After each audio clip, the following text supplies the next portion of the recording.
that's what starts to happen. You fashion speeches, speakers, scholars, priest-like figures in accordance with what you want. And so there's a whole range of speakers and scholars that the Prophet ﷺ warned about as time goes on. The most obvious one that we already spoke about were the Dajjals. And the Dajjals are very unique in that the Prophet ﷺ said the 30 Dajjals, كلهم يزعم أنه رسول الله. Every single one of them claims to be a prophet at some point. And you start to see that graduation, by the way. Most of these Dajjals throughout history, they started off as religious cults where they said they were the Mahdi. By the time they died, they were the Mahdi, the Masih, and Rasulullah all at the same time. Right? With a little bit of Allah in there too for themselves. Right? Because as the cult grew and as the power grew, they started to graduate their claims as well. And Al-Masih ad-Dajjal will graduate his claim from being a messenger of Allah to then claiming he's Allah himself. Right? So that's one category of people. I hope no one falls for it. May Allah Azza wa Jal protect us. Allahumma ameen. The second group of people comes from the main narration where the Prophet ﷺ said, سَيَأْتِي عَلَى النَّاسِ سَنَوَاتٌ خَدَّعَاتٌ يُصَدَّقُ فِيهَا الْكَاذِبُ وَيُكَذَّبُ فِيهَا الصَّادِقُ وَيُؤْتَمَنُ فِيهَا الْخَائِنُ وَيُخَوَّنُ فِيهَا الْأَمِينُ وَيَنْطِقُ فِيهَا الرُّوَيْبِضَةُ. Prophet ﷺ said that there will come a time, deceptive years, where a liar will be believed and a truthful person will be rejected, and the treacherous will be trusted, and the trustworthy will be considered to be treacherous, and the rise of al-Ruwaybidah. The rise of al-Ruwaybidah. So this is a very particular term.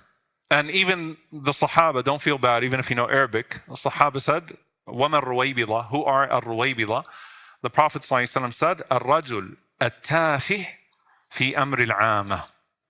Right? الرَّجُلُ التَّافِهُ فِي أَمْرِ الْعَامَةِ, which is a lowly, insignificant person that speaks about the affairs of the people.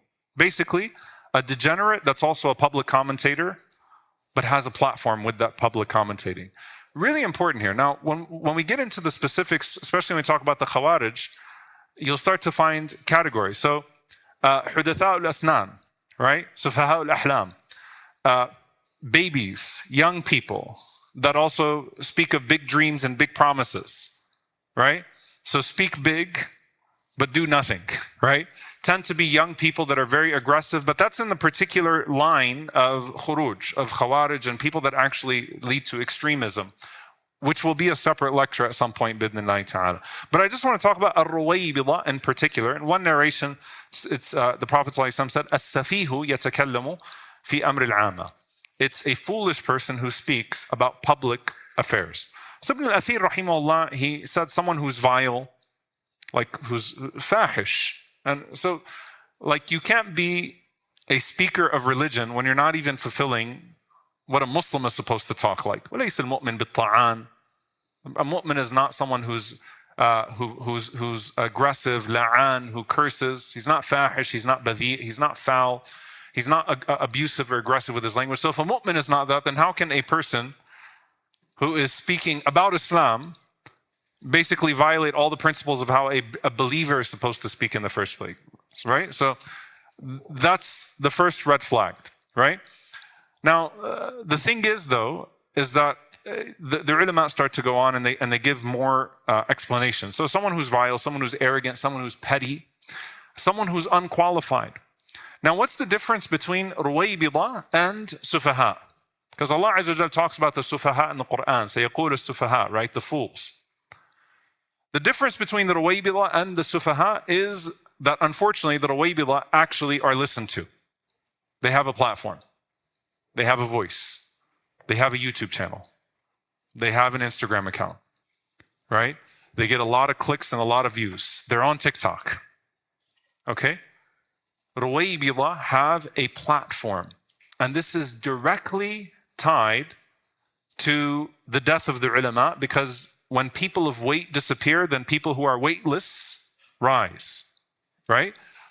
And the difference between a safih and someone who is from this category of al-Ruwaybidah is that a fool is dangerous to himself, right? A safih is really dangerous to himself more than anything else, but these people are dangerous to society as well, right?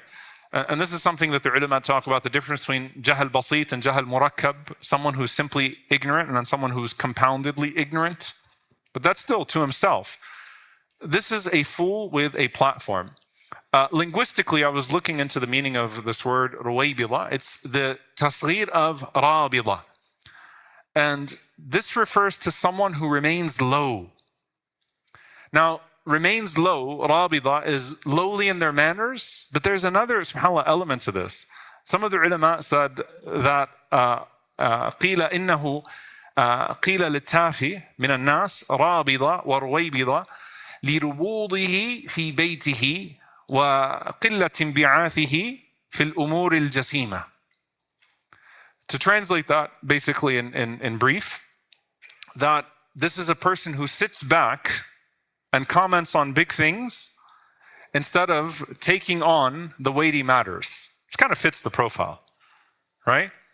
They're not doing the actual work, but they've got commentary on everybody else's work, right? So like, you can fire off 20 emails about the masjid, but like, can you come volunteer at the masjid, maybe pick up some trash, help us out, right? So they comment on the work, they comment on the affairs of the people, but they don't actually serve the people. They don't actually do anything that's of benefit to the people. And of course, Allah Azza wa Jalla mentions this example of, az-zabad, of the foam of the sea, and what benefits the people, فَيَمْكُثُ فِي الْأَرْضِ مَا يَنْفَعُ النَّاسِ, right? What benefits the people and actually stays and is grounded in the earth. So this is a person that, very similar to the one, يُوشِكُ على أريكته يقول عليكم بهذا القرآن عليكم بهذا القرآن. When the Prophet ﷺ talked about the lazy person reclining on his couch saying, follow the Quran, forget about the Sunnah, right? It's a person who has a lot of time on their hands, a lot of arrogance, and unfortunately has mastered the algorithm. To speak in modern terminology, they have a following, they've cultivated a following of like-minded people in society. So what's the disease? That's a very attractive place to be in, because you can be condescending and self-righteous without actually doing anything, right? So I'm just gonna make a video about something that everyone's talking about, and people are searching for that, and I've gotten the algorithm. Wait a minute, like, I usually get 12 views on my video gaming. Now I've got 12,000. Actually, that's not true, because apparently video gaming, those videos get way too many views, right? But like, I've been here talking on my YouTube channel, and I've only been getting this many views, but whoa, like I jumped on this and I got 10 times what I usually get. Come on.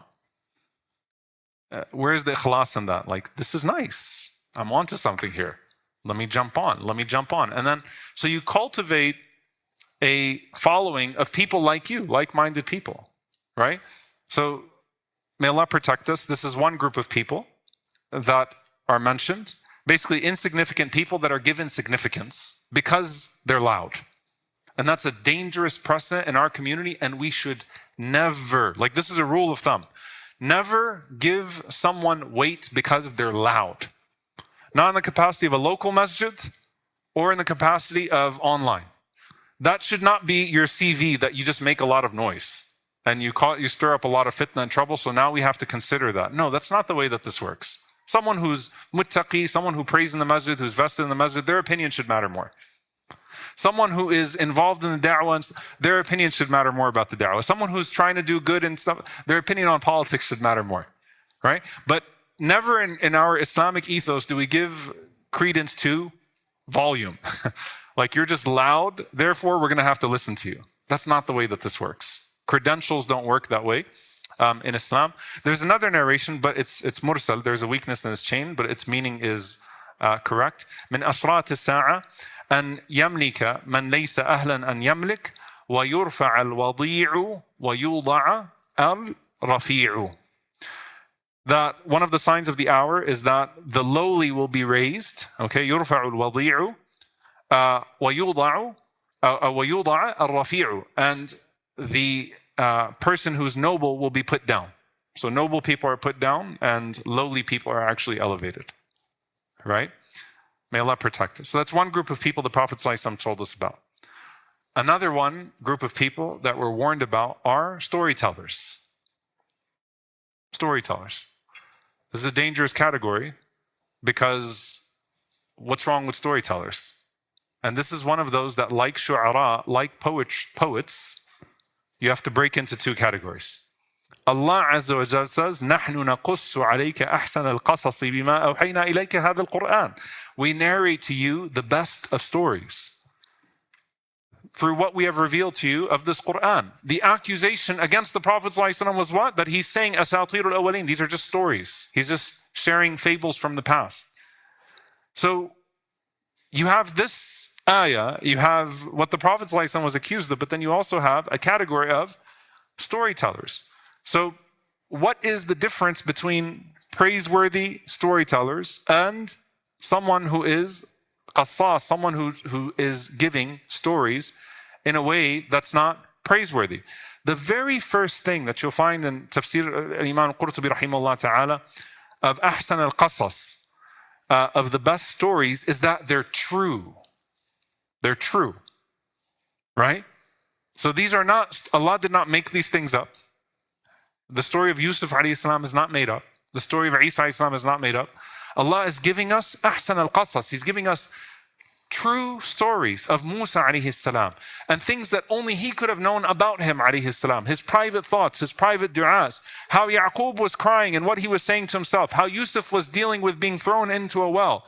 May Allah Azza wa Jal send His peace and blessings upon them all of the prophets. And so they're true, revealed stories. That's number one.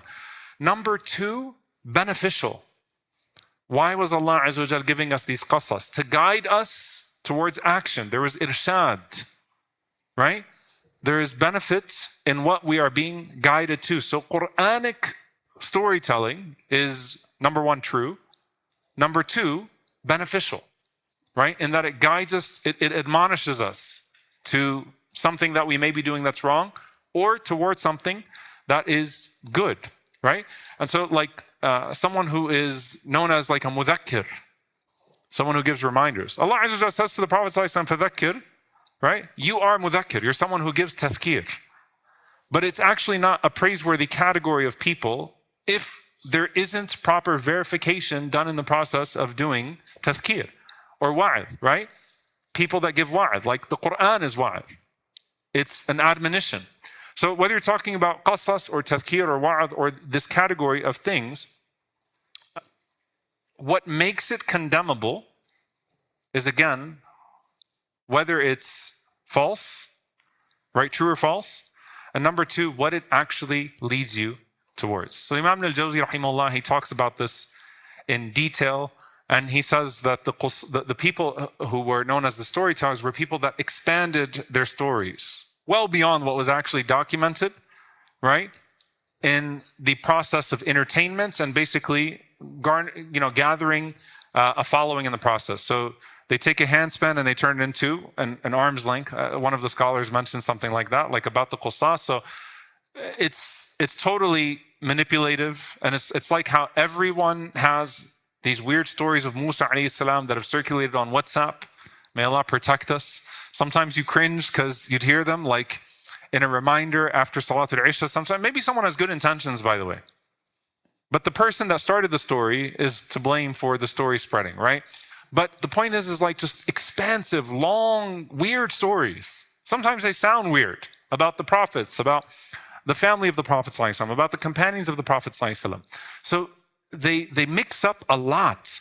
And so Ibn al-Jawzi rahimahullah says these are people that expand the stories well beyond the actual story, and they mix in not what is beneficial or relied upon, but what's going to produce more attention. So it's like if I add in like this added commentary and throw in a few things here, it's going to make the story more compelling. And of course, in this day and age, it'll make it go more viral.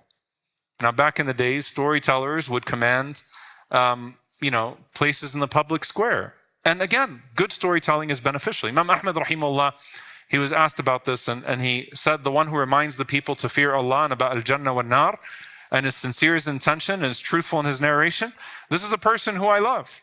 But he said, the one who fabricates a hadith, fabricates reports. Like, how did we end up with so many fabrications about virtues of certain surahs of the Quran? Because the man who fabricates that, I saw people getting too interested in Abu Hanifa rahimahullah's fiqh. So I wanted to make up some stuff about the Quran. right? And Abi Qilaba, rahimahullah, he said, nothing kills ilm except for the qusas, because a man can sit with a storyteller for a whole year and walk away with absolutely no benefits, whereas a scholar would give him knowledge in a single setting, right? So when you listen to someone tell stories, it's just like, wow, that was a really great story. But you're not finding anything of benefit for yourself, practical for yourself, then that's also something to consider. There's a narration to Zayn al-Abidin, Ali ibn al-Hussein, radiyallahu ta'ala anhu, where he said that we were taught the maghazi, which were the battles of the Prophet ﷺ. So the seerah of the Prophet ﷺ and his expeditions, just as we were taught a surah from the Quran.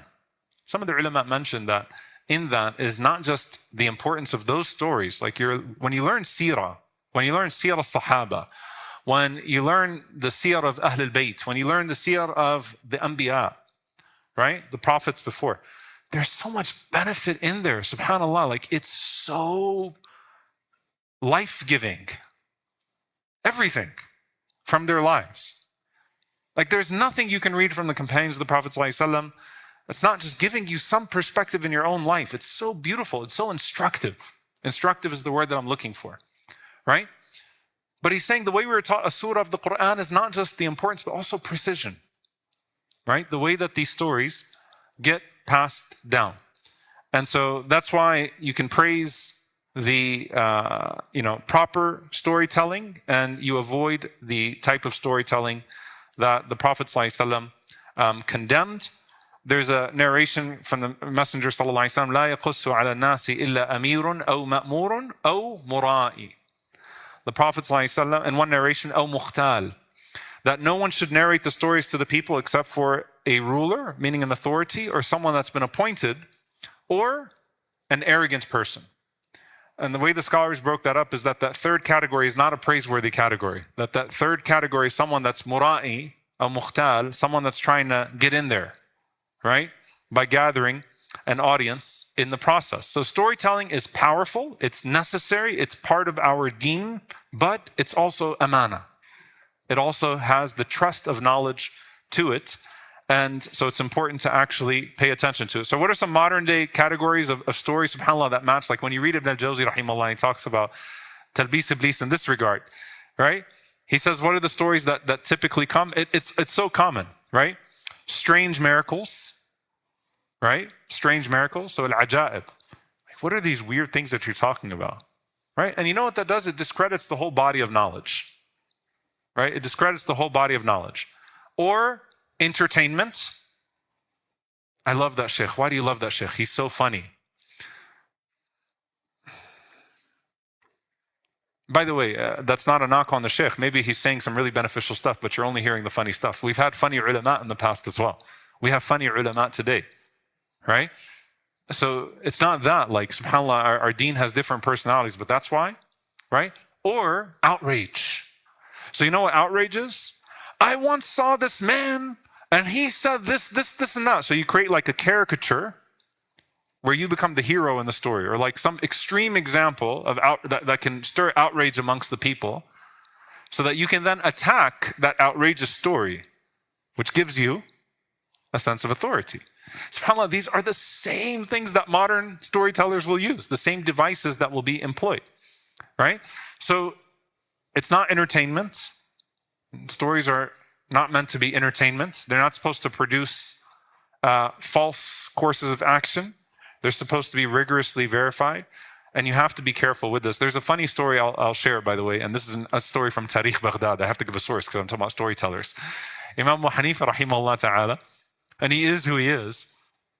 I talked about how my mother, rahimahullah, like laughed out of her chair the first time she heard me say the words la yajuz. Like, your parents don't really, my dad's not here right now, your parents don't really ever take you seriously, right? Like in that sense, they'll be proud of you, but it's like, who are you again? It's very hard to take seriously, someone whose diapers you changed, right? Imam Abu Hanifa, rahimahullah ta'ala, his mother asked him for a fatwa. This is Imam Abu Hanifa, right? And she said, no, I'm not going to accept it except from Zur'a al-Qas. Zur'a was like a storyteller of the time, not in a negative way, but he was someone who used to just give stories. Like he wasn't a scholar anywhere near the ranks. He wasn't even in the legions of ulama, but he used to share some beneficial reminders here and there. And Abu Hanifa's mom is like, no, I'm not going to take it from you, I'll take it from him. Let's go ask him. Abu Hanifa rahimahullah, like a good son, takes his mother to Zur'a, and he says that this is my mother asking you about such and such, and he's like, oh, why are you asking me? Like, you're Abu Hanifa, you're way more knowledgeable than me, why are you asking me? Give her the fatwa. And Abu Hanifa rahimahullah says, you know, that, look, she wants your answer, and he'd already given the answer. So basically Abu Hanifa hinted to Zur'a what the answer was. So Zur'a repeated it, and it said the correct view is what Abu Hanifa said, and Abu Hanifa's mom said, good, I accept it. Right?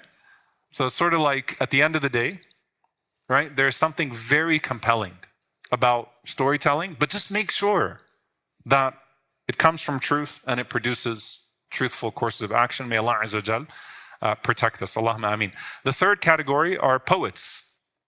Very similar, but it's basically when eloquence replaces truth. Now, Islam is not an anti-poetry religion. In fact, the Prophet ﷺ appreciated shi'r. He appreciated the poetry that was decent and that was good and that was noble, even from the days of ignorance. He approved of it, sallallahu alaihi wasallam.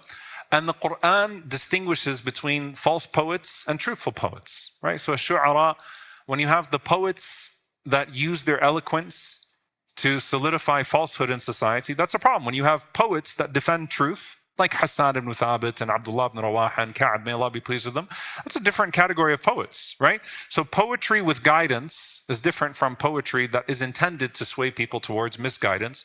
And the Prophet ﷺ said, "Nimna bayani la sihra," in one narration, that some eloquence is like magic, it's like sihr, right? And so poetry can become like sihr. He also said in another narration, ﷺ, "Inna min ahabbikum ilayya wa aqrabikum minni majlisan yawm al-qiyamah ahasinakum akhlaqa." The closest of you to me and the most beloved of you to me, and the closest of you to me on the day of judgment are those of you who have the best character. And he says, "Wa inna أبغضكم إلي وأبعدكم مني مجلسا يوم القيامة الثرثارون المتشدقون المتفيهقون." He said, the most hated of you to me and the furthest from me are these three people. Now, even the Arab speakers, I doubt you know what all three of these things mean, because they're very heavy words. الثرثارون المتشدقون المتفيهقون. So, Imam al-Tirmidhi rahimahullah, and I'm going to summarize, Ibn al-Athir and others, al-Thartharun are people that speak too much. They comment on everything and they talk too much. Prophet ﷺ doesn't like that. Right? Man kana yu'minu billahi wal yawm al-akhir falyaqul khayr aw liyasmut. Whoever believes in Allah on the last day, speak well or be silent. Learn to guard your tongue and don't talk too much. Right? So that's the first thing. Al-mutashaddiqun are people that rhyme and stretch and, basically speak with a way in which they're showing off. Al-mutafayhiqun are people who are pretentious and al-mutafayhiq is someone who literally fills his mouth with speech. So they're condescending in their speech. And many of the ulama, when they talked about mutashaddiq versus mutafayhiq, they said they're almost identical. The point is, you talk too much, you talk down to people, you comment on everything, your eloquence becomes a problem. There's riya or ujb or kibr behind it. There's showing off or pride or conceitedness behind the speech. And the Prophet ﷺ warned about that type of speaking. To encompass all of this, قال صلى الله عليه وسلم إن أخوف ما أخاف عليكم بعدي كل منافق عليم اللسان. May Allah protect us. He said, indeed, what I fear most for you after me is every hypocrite who has a skilled tongue. Alim al-lisan, knows how to use their tongue. Because if you think about a munafiq and the intention of a munafiq, the munafiq will speak in a way that they will distort to the extent that they think they can distort in a gathering. And then they know when to lay off. Right? And then they'll push the boundaries further and further and further and further as the time and the place allows them to. And this was the case of the munafiqeen in Medina. And if they're eloquent, then they're more dangerous, right? Because they'll let you in on their real intentions as time goes on. And by the way, I say this so that we could actually accuse ourselves, as the Sahaba did not sit there and say, oh, I think this person's a munafiq, and that's a very dangerous path to go down. If someone doesn't if it's taking away from the foundations and it's not getting you, then that's your own prerogative and protection. Just don't say anything, right? Don't say anything in this regard. In any case, at the end of the day, this category, you have a storyteller who gives you emotions. You have Ruwaybila who give you public commentary. You have a Dajjal who gives you fake revelation, right? You have a poet that gives you eloquence, right? And allows you to rise with that eloquence. You have theatrics that come into religion. What this speaks to is the disease of the heart. And if you are seeking comedy and seeking, just someone that's going to make you feel good, or